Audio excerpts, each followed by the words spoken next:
Sal, how was Indy? What was the best part? Hanging out with colleagues. I like that always. I always like to catch up with people that I see them throughout the year a lot, but then we don't see each other for several weeks, and then sometimes it's in a different, setting mostly. So that's the best part for me always, which is kind of just hanging out. It's not just going out and having a steak dinner. It's catching up with people, Yep. conversation, catching up with people's lives. I have friends that we've been doing this now for long enough. I've watched their kids grow. They watched my son grow, and getting married and things like that. And that's the coolest part for me. I'm just a relationship guy. I like to build those relationships and like to kind of catch up with people both on a personal and professional level. How would you say the group? I don't need you to speak for anyone, and I haven't even really asked you this. So, I mean, I'm asking you as well, but also asking you to sort of get just a feel for how everyone is feeling about the Bills right now. We talked to Sam Panayotovich at 3:30 today and started talking about teams that might be like was it overvalued? I think, like getting too much credit. And I asked him about the Bills for that. New coaching staff, a lot of holes on the roster. Like, I just wonder, is everyone that covers the team mostly thinking Josh Allen's their quarterback and they'll win 12 games? Or are people maybe a little shook?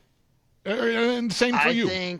I think most people on the Bills beat, who do the different kinds of things. Of course, it doesn't have to be exactly like a beat reporter.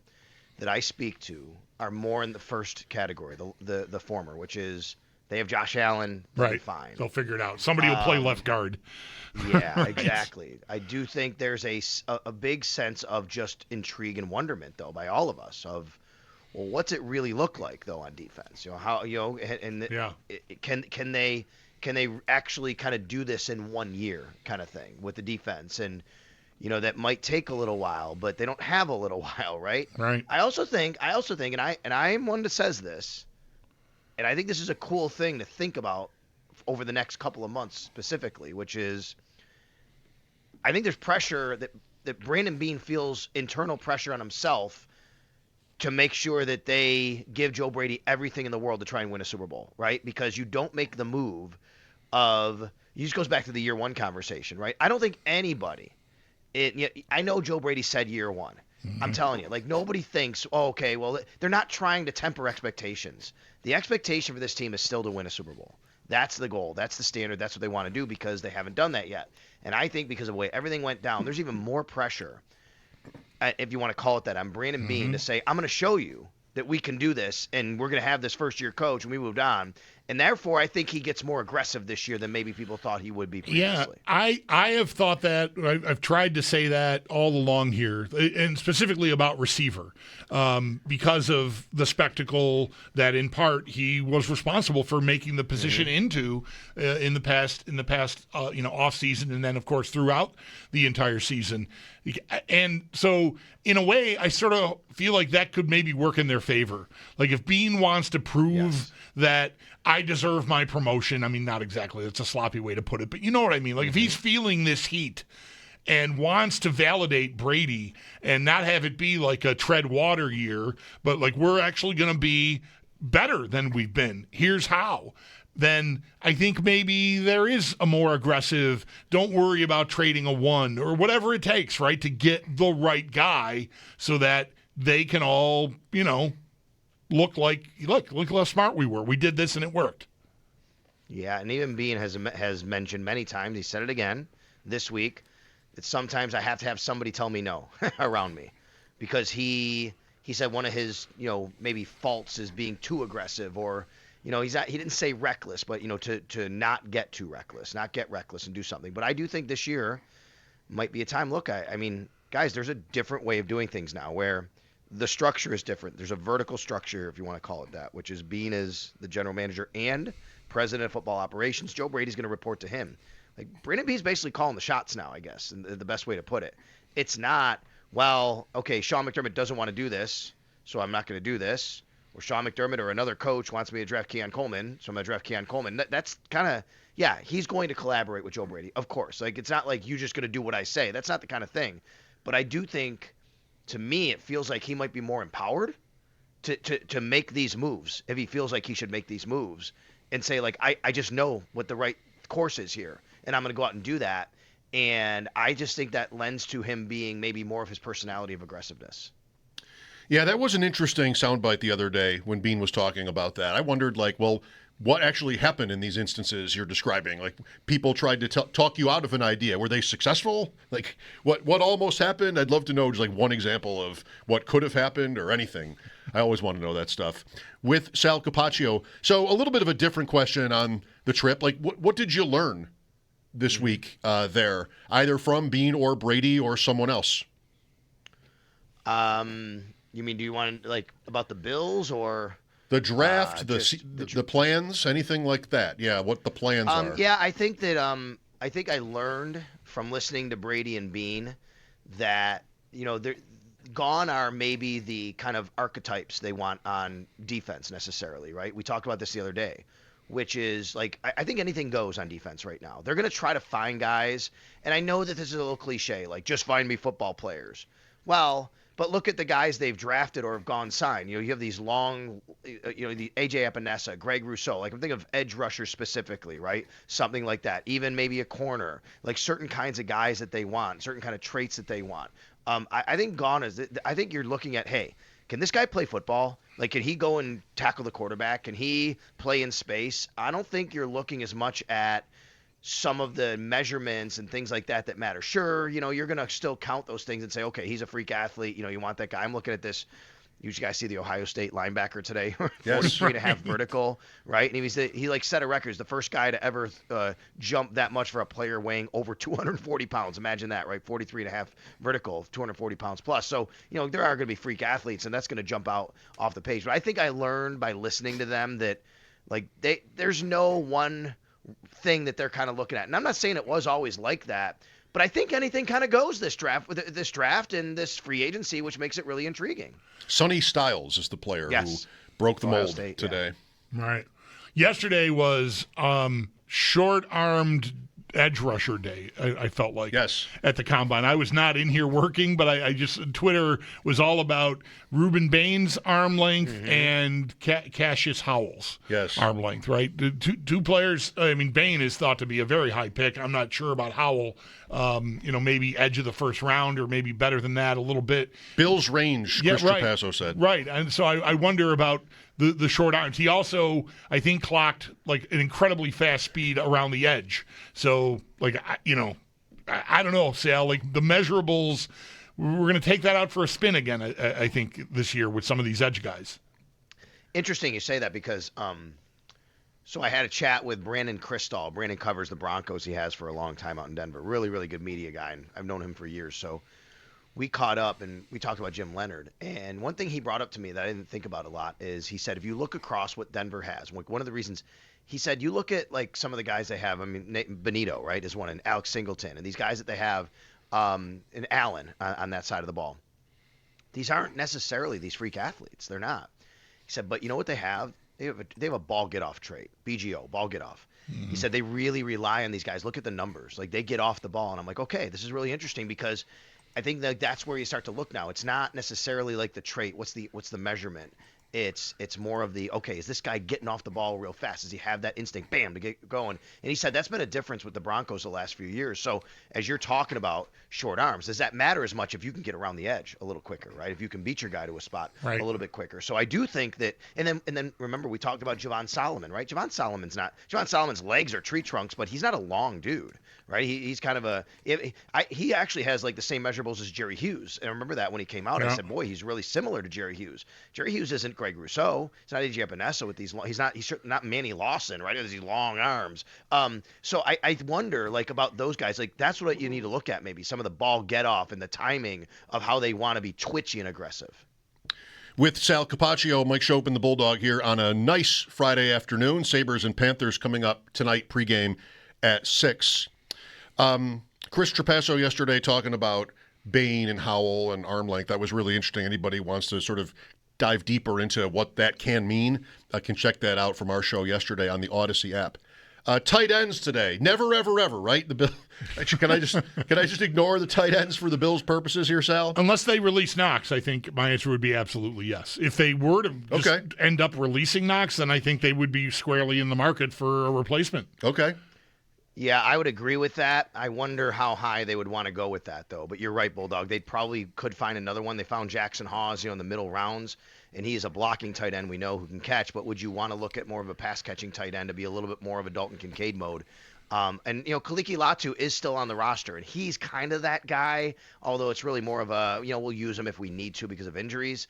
But I agree. If they do move on from Dawson Knox, which is possible, then they'll probably be in the tight end market. But I wonder how aggressive they would want to be, knowing they do have Dalton Kincaid. You do wonder about the injury history, but we also know that they're going to pick up the 5th-year option on Dalton Kincaid. They're kind of all in on him in the next 2 years. I would release Knox. When we talked about this last, I think you guys maybe felt different. Bulldog did, right? You would not do that. Right. We talked to Mike Giannitti earlier, Sal, and he'd get into the cap numbers a little bit. And as you know, they're massive when it comes to Knox. So there would be some real savings there. And the Bills are going to have to find some way to, to those kind of numbers to save money. Yeah, and I'm trying to break it down, in a way that, okay, first of all, the first thing I think is going to happen here is they're probably going to ask Dawson Knox, like, hey, are you open to a pay cut? I think you do that with a lot of guys in these situations. But you see, Brandon Beane kind of joked with us when he said, hey, I think whichever guy would take a pay cut to the minimum, but he also said, but the guys deserve respect, too. You don't want to disrespect guys and have them go, wait, come on, are you kidding me? I'm not doing that. You want to work with you. I want to have honest conversations. So that's number one. Let's just say that doesn't work out. They can't get that done. You could extend him to, for another year because he's a free agent. After one more year, you say, let's add another year to your deal. Let's spread some money out so we don't have to worry about it. The thing that I keep going back to, though, is let's say you do move on. Okay, he's still going to count $7 million of dead cap. Yeah, you do save $9 million. I get it. And that's a massive number. You're right, Mike.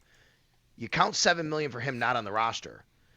If you do draft somebody, okay, you could go that route. But are you going to go replace him in free agency with a $4 or $5 million player, which isn't a lot? Well, you're already now eating back into that $9 million. Now, I do know the wash would still be savings, but honestly, at that point, like, how much of a savings truly is it versus doing something else with Dawson Knox? You know what I mean? Yeah, and I think just as big maybe with him is what it tells you about the Bills' plans in terms of what their offense is going to look like. Knox is a big piece there, and it's, as we've talked about many times, this is a favorite point of mine. Shakir is fine. Kincaid is maybe even better than that. But there's only so much you can do with them, given the roles that they play, because, not that Kincaid would have to play with his hand down all the time now. You do some of that, though. Right. Because Knox is there, and they're running the ball, they're setting records in the run game. So that is what it is. Speaking of what Beane was saying in Indianapolis, there's a clip we had of him today. I'm not sure he said it today, but talking about positionless players, which is a point we've heard you make many times. The problem is the Bills didn't really do that. Shakir. Right, we saw there's a point about Shakir specifically, and he's in the slot, right? Yeah. So if you're dreaming about a more wide open offense, Knox can go. And I'm going to take my chances protecting Allen with other people. And, even if it's Jackson Hawes playing sort of a 25 catch a season kind of role, and I expand Kincaid this way. And I might even free Shakir up to do other things. I might even salvage Coleman by playing him in the slot, which is where some analysts thought he belonged the whole time. Yeah, the receiver group is super interesting because, we talk about it all the time. We know they need more talent there, especially at the top end of the depth chart. But, you think about it. Here are the names right now. Here are the guys under contract for the Buffalo Bills as of right now. Khalil Shakir, Keon Coleman, Joshua Palmer, Curtis Samuel, Tyrell Shavers, Mecole Hardman, Steven Gosnell, and Jalen Virgil. Other than Khalil Shakir, you could make an argument to move off of any of these guys and, just give me somebody new, honestly. Right. And even, Shakir isn't all-pro, but he's a good player. He helps you. They need Khalil Shakir. So, I don't want to put him in the stratosphere of the top guys in the league, but he's an important player. But if you told me today they wouldn't have Keon Coleman on the roster, I'd go, okay, just tell me how you're going to replace him. Same with Palmer. Curtis Samuel? Right. Yeah, 100%, right? So I just think everything is on the table at wide receiver. I really do. And to your point, Mike, about positionless and, Shakir and where he can fit, I don't think anybody's sitting here thinking, I know I'm not, that Khalil Shakir is going to be this outside threat. Like, if you see Khalil Shakir lining up in the outside, you're defending the Buffalo Bills. I don't know, that doesn't scream, okay, we better put our number one corner on him. I think he's good enough to do anything on the football field. He's a good football player. But maybe what they're telling us is, if they want to use him there, maybe they're opening up something in the slot, whether that's Coleman or drafting somebody. Omar Cooper Jr. That's right. Or signing a free agent. Maybe they are more open to adding a slot receiver than maybe they have been. Is that the reason they didn't draft Lad McConkey? Right? You know what I mean? Like, Yes. well, we have Khalil Shakir. He's in the slot. Yes. Well, maybe it's like, let's stop thinking like that. Maybe we still need a guy like that, and we can move Khalil Shakir outside, and he doesn't have to play the slot all the time. Exactly. Yeah, I mean, that's exactly how I felt about McConkey in that draft when Coleman was picked, is like, they already have that, which, it's not ideal unless you have CeeDee Lamb or somebody like that playing that position, or St. Brown. And then, okay, well, I don't even think about drafting somebody else to do the same thing. But Shakir is not and was not that. I think we all agree. 41 rules proposals. I mean, I can't even imagine. I don't agree. Let's ask Sal about this too. You mentioned what Sam said about New England. Overvalued, yeah. Overvalued. He was basically like, Sal, everybody is going to bet the Patriots next year and the Bears. And with all due respect to Sam, he lives in Boston and is from Chicago, and he's always complaining about his friends, the people he's around who just tout those teams. The Bears drove him crazy this year because he's on text threads where everybody's like, they're amazing, and Sam never did think they were amazing. I don't think the Patriots are going to get that kind of respect next year. I don't. I mean, I think the takeaway from their season is going to be the schedule, and that, okay, they're pretty good, but they were super lucky. I don't see the world rushing out to bet them, to win the division like it's nothing. Or maybe that's overstating it.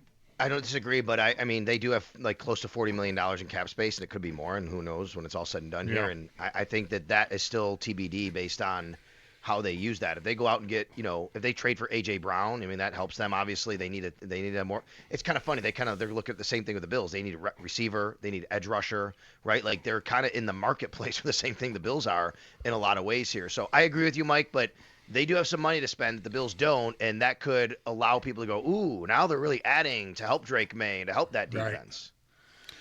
Right. Right. If they trade for A.J. Brown and the Bills, sign a mid-tier, like a Josh Palmer again, and maybe draft a guy on Saturday or maybe even on Friday, you might give the nod to New England. They got A.J. Brown, you didn't. Concepcion is the guy I want. Me too. I didn't know till today he was born in Rochester. Really? Yep. He was born in Rochester. His dad is a Bills fan. He moved to Carolina when he was younger. He grew up in Charlotte, and he spoke to the media today, and that came out. And he said, "Shout out to the 585," is what he said, actually. So that's pretty cool, actually. I did not know that, and I went back and looked, just kind of revisit him. He was the Paul Hornung Award winner. Now, Paul Hornung Award is basically the most versatile player in college football. That's Travis Hunter the last 2 years who won that award. He won it this year. Saquon Barkley won it. Jabril Peppers on defense. It doesn't have to be an offensive player. You look at his numbers and why is he versatile? He's not just a really fantastic wide receiver. He's a return man. Well, guys, the Bills don't really have a return man on their roster right now. I guess you could say McCole Hardman, right? But maybe you want him at wide receiver. Like, it would be great to add a guy for the Bills who could do the receiver thing and still be a threat as return man. If you Google KC Concepcion Wiki, which I just did because I wanted to see the Rochester thing, you get an actress from the Philippines. There's an actress from the Philippines by that name. So you are spelling it KC like Kansas City, not like KC and the Sunshine Band, right? Or is that maybe that is KC? Is that They're KC? both the same Casey Kasem. You're not like Casey Kasem, Has this Filipino actress ever been married to Lucinda Williams? I mean, I've made one horrific mistake already today. You have to find Kevin Concepcion.